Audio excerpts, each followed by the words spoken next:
Hello and welcome to another TPK YouTube tutorial.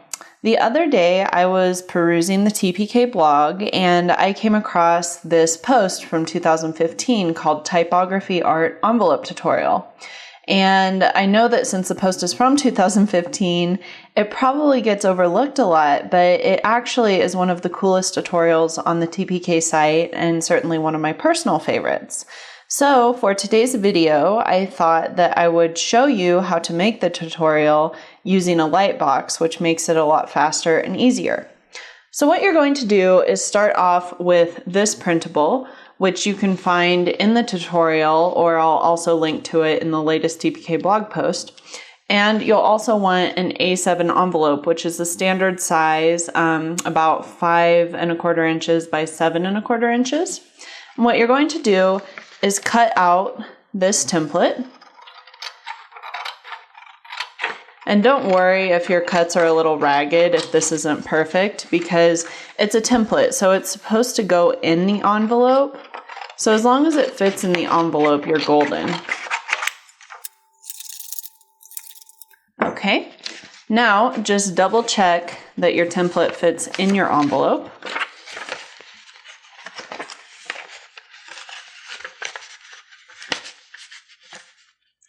And it does. And now just give me a second to go get my light box. All right, so here's my light box. You can see that it's just a pad of light that allows me to see what's inside my envelope, which is the template. Now, you can do this project without a light box. It just requires a lot more work. I like to use a light box. It's one of my favorite tools ever. Actually pretty cheap. You can find one for like $20 or $30 on Amazon. Just read reviews and you'll end up using it a lot more than you'd think you would. But for this particular project, you can see that you just shine up the template through this envelope. And what I would start off by doing if you're right-handed is start on the left and work your way over to the right. Now, if you're left-handed, you'll start on the left or on the right and work your way over to the left. That way, your hand isn't going to smudge anything. So the first thing to do is write your return address on these dotted lines. So I'm going to use my straight pen here because I'm going to use a sans serif style. So let's just write our return address, 1, 2, 3, and then maybe Maple Way. I'm using Walnut ink, by the way. I really like this ink for this project because to me, all of these curves and flourishes have sort of a vintage quality to them. And certainly Walnut ink complements that because it is vintage. And then let's have us live in Boulder. You can see that my letters extend from the bottom of this dotted line to the top.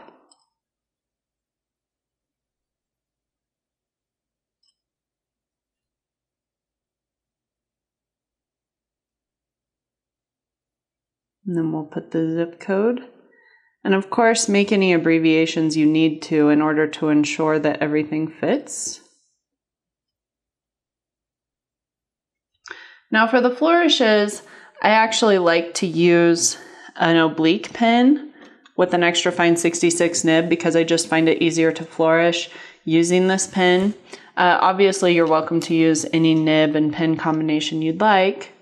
But again, start up here in the upper left and feel free to move your envelope as needed. And just trace over the template.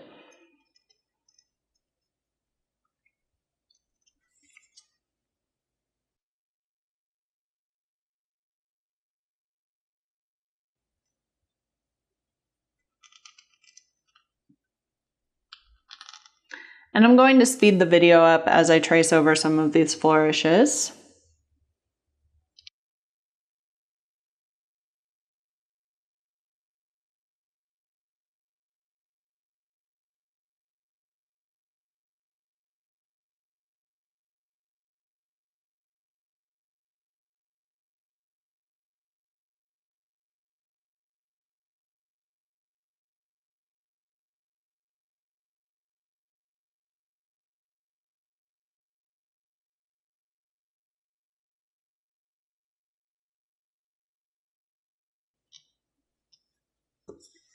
Okay, now at this point you'll want to pause and use the straight pen, if you're also using that, to write a message to the post office here, whether that's deliver to, please send to, please deliver to. I'm going to write deliver to, and I'm going to use the same sans serif font that I used up here. And again, you can see that I'm writing between these two dotted lines.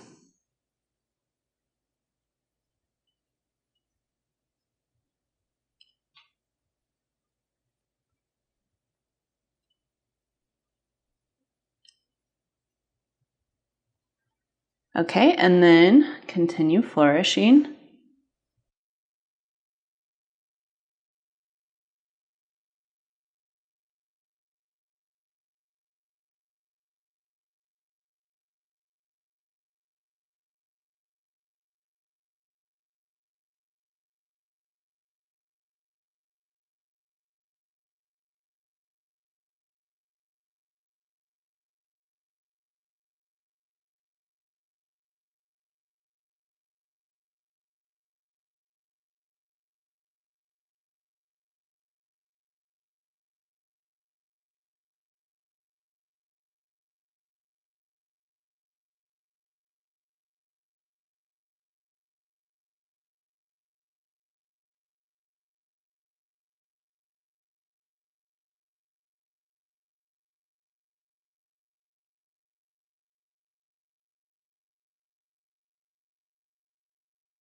Now at this point, I like to use a cool font style to draw out the recipient's name.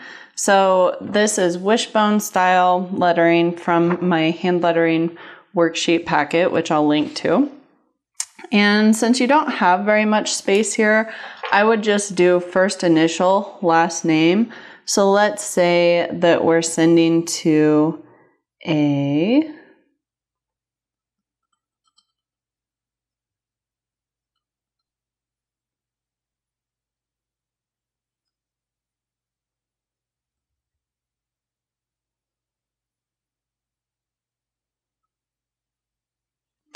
And then last name, Linden.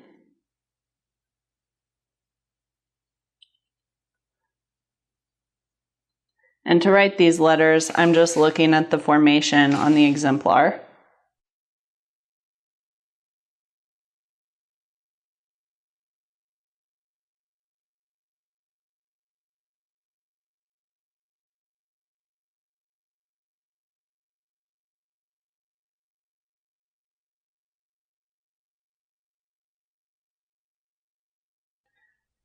Okay, and then you can switch back to flourishing again.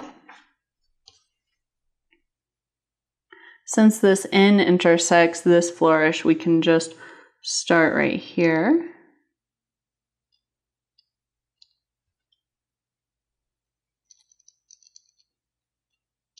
Maybe move this exemplar so we can see through the template.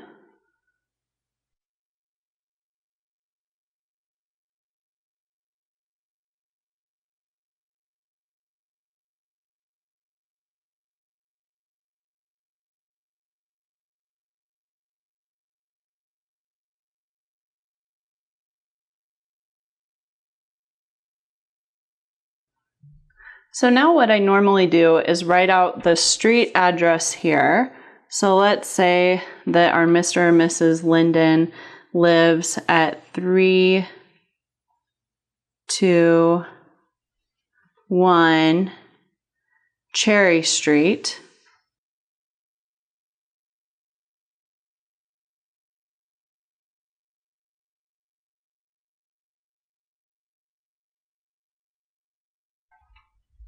And then for the city, to maintain this ornate lettering theme we have going on, I'd grab the exemplar again, and we will write using that wishbone lettering. So let's say that they live in Colby, Kansas.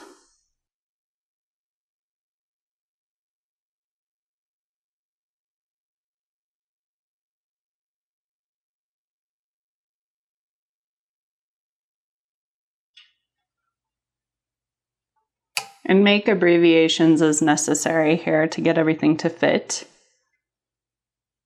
And if you can't get the state to fit on this line, you can always write it on the third line.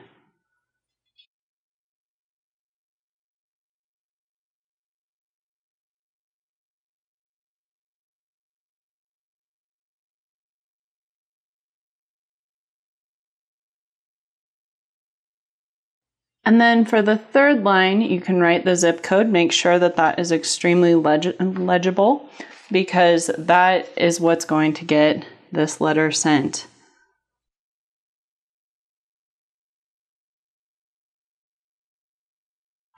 And now we're in the final stretch. We just need to do this flourish here, and I'll let you know what to do after that. You're almost done.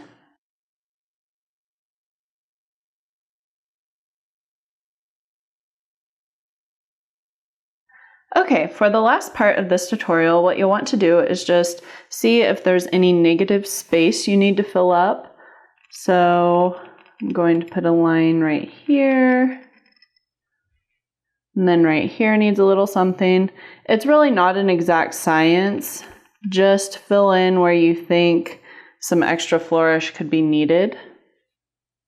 Because it's going to depend on, you know, how long your text is here on the address.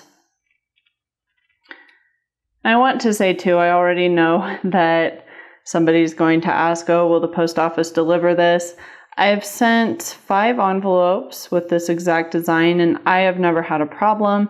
That said, the Boulder, Colorado post office seems to be particularly tolerant. So if your post office isn't, that may be an issue, but yeah, these have always delivered just fine for me. I've sent them internationally as well as domestically.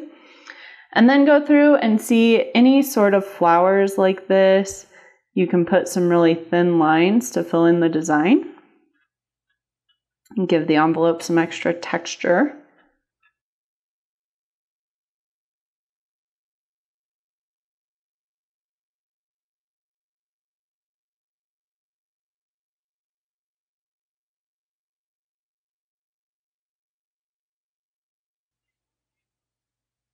And let's put one more little design here in the corner.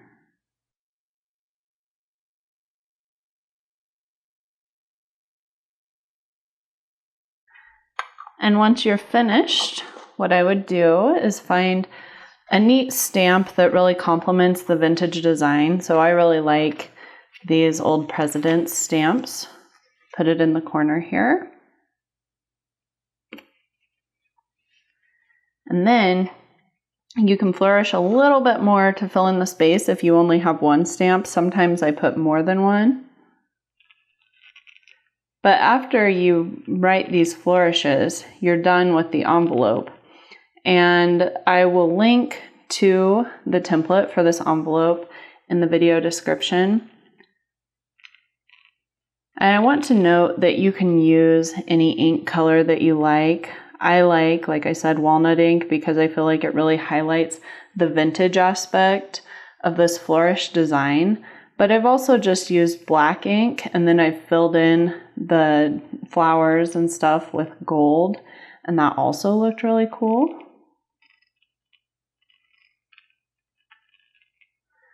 And there we go, all done and ready to send.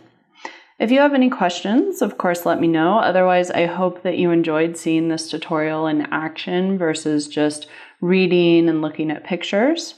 Enjoy the template, and I will see you next week with another video.